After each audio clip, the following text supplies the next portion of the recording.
Hello प्यारे बच्चों, इस वीडियो में हम क्लास 8 मैथ चैप्टर 11.2 है डायरेक्ट एंड इनवर्स ऑपरेशन, इसको हम देखेंगे क्वेश्चन नंबर 3 से। इसके पहले के वीडियो में हमने क्वेश्चन 2 तक देखा। तो कह रहा है Rahman is making a wheel using spokes, he wants to fix equal spokes in such a way that the angles between any pairs of consecutive spokes are equal. Help him by completing the following table. करा number of spokes है, यानी रहमान है और वह ये wheel बना रहा है। इसमें कह रहा है पहले 4 स्पोक लगाया, यानी उसने कुल 4 तीलियाँ लगाई। ये स्पोक है, सेकेंड, थर्ड और फोर्थ। अब टोटल जो एंगल होता है 360 का होता है। 4 स्पोक लगाया तो इसका मतलब ये जो एंगल बनेगा 4, तो 4 से डिवाइड करेंगे तो 4 9 जा, यानी 90 डिग्री का ये दिया है। इसी तरह से कहा अब वह क्या कर रहा है, 4 के स्थान पर 6 स्पोक्स लगा रहा है। तो 2 3 4 5 6 और इक्वल पार्ट बनेगा। तो यहाँ पर कुल 6 स्पोक्स है, एंगल टोटल है 360 और 6 स्पोक्स लगाया तो 6 6 जा 36, यानी आपका ये 60 डिग्री का एंगल बना। ऐसे ही आगे दिया है और आपसे पूछ रहा है कि एंगल कितना बनेगा। क्या इसको हम x1 ले लेंगे, इसको x2 मान लेंगे, ये x3 मान लेंगे। अब यहाँ देखेंगे नंबर ऑफ स्पोक्स इंक्रीज हो रहा है तो एंगल ऑफ जो एंगल बन रहा है वह डिक्रीज हो रहा है, घट रहा है। इसका मतलब इन्वर्स ऑपरेशन है, और जब इन्वर्स ऑपरेशन होगा इसके लिए आपका इन दोनों का मल्टीप्लाई करेंगे, इसके इक्वल होगा, फिर आगे इसके मल्टीप्लाई के इक्वल होगा। ऐसे करके हम निकालेंगे। अगर हम देखना चाहें तो यहाँ बन जाएगा 4 × 90 डिग्री इक्वल टू होगा 6 × 60 डिग्री, 6 × 60 डिग्री। तो 9 4 जा 36 होगा, 6 6 जा भी 36 होगा। देखिए हमारे दोनों तरफ के एंगल इक्वल हैं। इसी का लेकर के हम क्या करेंगे, जब डायरेक्ट ऑपरेशन होता है तो 4/90 6 होता, ये इन्वर्स ऑपरेशन है, इसलिए यहाँ पर दोनों का मल्टीप्लाई करेंगे, इक्वल आता रहेगा। अब हम आ जाएंगे इसी से सॉल्व करेंगे। तो हमें मिल जाएगा फर्स्ट वाला निकालने के लिए, यानी x1 की वैल्यू निकालने के लिए 4 × 90, ये फर्स्ट वाले को लेंगे और इसके साथ ये ले लेंगे, इक्वल टू हो जाएगा 8 × x1। अब x1 इक्वल टू निकालेंगे तो 8 से डिवाइड कर देंगे, तो x1 इक्वल टू होगा 4 × 90/8 हो जाएगा। 4 2 जा 8 होगा, 2 से डिवाइड करेंगे तो 2 4 जा 8 और 2 5 जा 10, यानी हमारा आंसर आएगा 45 डिग्री। तो ये हमारा यहाँ आंसर बन जाएगा 45 डिग्री। नेक्स्ट आ जाएंगे, फिर हम फर्स्ट का थर्ड के साथ लेंगे तो हमें मिलेगा 4 × 90 इक्वल टू हो जाएगा 10 × x2। 10 से डिवाइड करेंगे तो x2 इक्वल टू मिलेगा 4 × 90/10 हो जाएगा, 0 0 कैंसिल होगा, 9 4 जा 36 आ जाएगा। ये हमारा आंसर यहाँ 36 आ जाएगा। नेक्स्ट आ जाएंगे, फर्स्ट लेंगे और लास्ट के साथ ले लेंगे।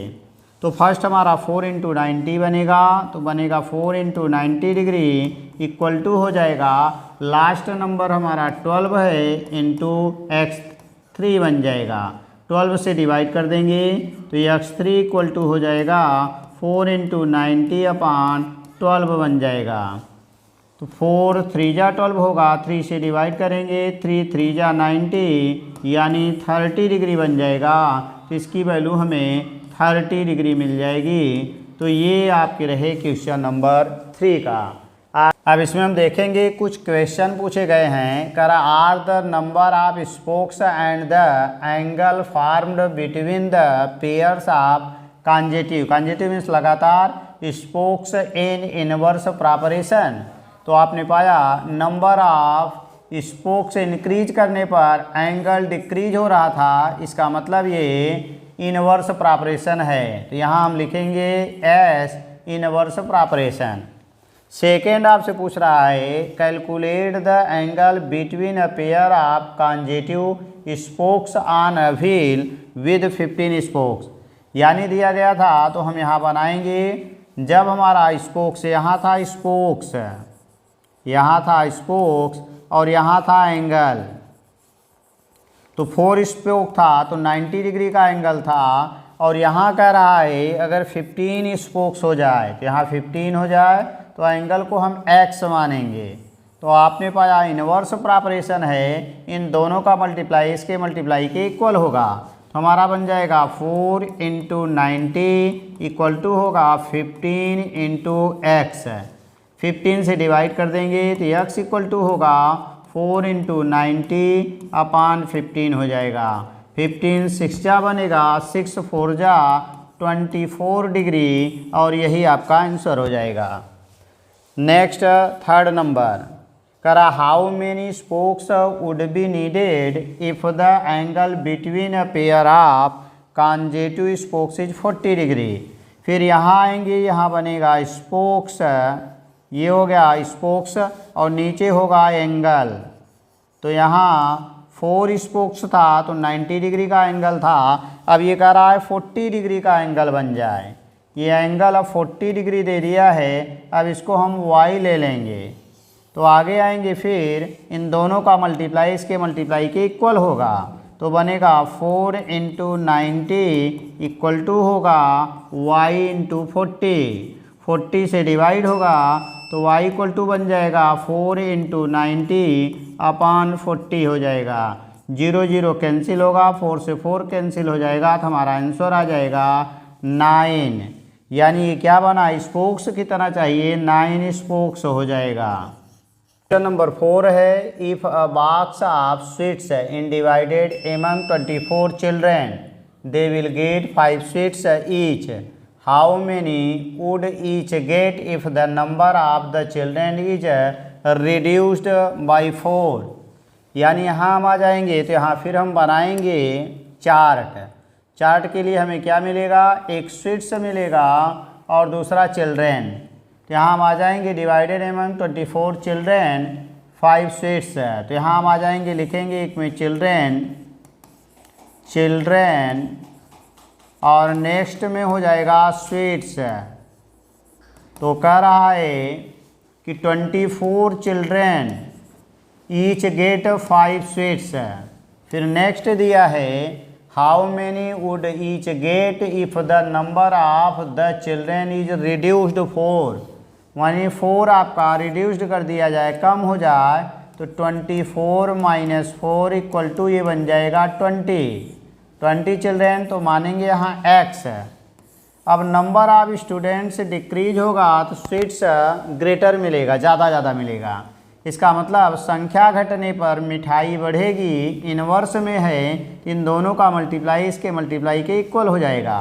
तो ये बनेगा 24 × 5 इक्वल टू हो जाएगा 20 स्टूडेंट हैं या चिल्ड्रेन हैं, और ये x बनेगा। 20 से डिवाइड करेंगे तो x इक्वल टू 24 × 5 अपान 20 हो जाएगा।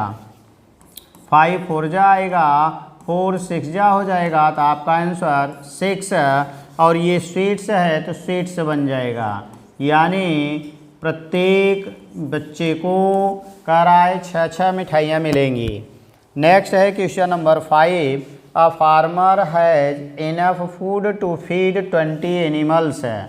यहाँ आ जाएंगे, एनिमल है और फिर कह रहा है 6 डेज यानी नंबर ऑफ डेज है, तो यहाँ बन जाएगा एनिमल्स। फिर नेक्स्ट में बनेगा डेज। तो यहाँ आएंगे, कह रहा है कि 20 एनिमल्स, जब 20 एनिमल्स होते हैं तो जो फूड होता है कैटल का 6 डेज चलता है। आगे करा how long the food last if there were 10 more animals. यानी 10 और बढ़ गए, तो 20 थे, इसमें 10 ऐड हो गए, तो यानी यहाँ हम 30 कर देंगे।